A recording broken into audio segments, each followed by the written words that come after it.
अरविंद सिंह कहाँ से है? खम्हरिया से। अच्छा, यहाँ कैसे पहुँचे? चॉइस सेंटर के गया था तो कहते हमको मृत घोषित बोल दिया। अच्छा, फिर नाम बताओ आपका। नरेंद्र सिंह ध्रुव, ग्राम पंचायत खमरिया। अच्छा, तो एक संबंध का है अपन के?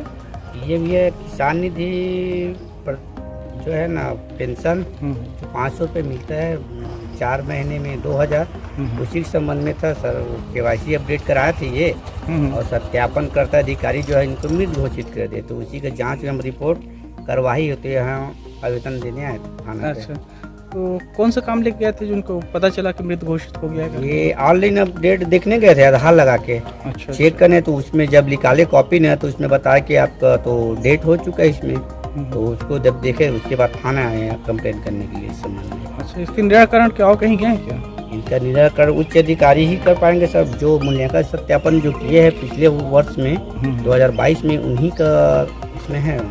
अच्छा, मृत घोषित हो गया है तो क्या क्या परेशानी का सामना करना पड़ा है? अब मृत घोषित होने के उपरांत सर 1 साल से इन लोग को पैसा मिल ही नहीं पा रहा है किसान निधि सम्मान योजना का। पूरा नुकसान ही हो रहा है। मेरे गांव पे 161 आदमी का पात्र है, कुछ त्रुटिवश है, और 37 आदमी को पूरा मृत घोषित कर दिया, और 201 आदमी का ऐसा है जिसका अपात्र कारण बता ही नहीं पा रहे अधिकारी। इससे कहीं पहले और कहीं गए थे अधिकारियों के पास? इससे पहले कलेक्टर को आवेदन लगाए थे हम लोग 13/12/2022 को, उसके बाद पुनः 14 तारीख को फिर लगाए हैं।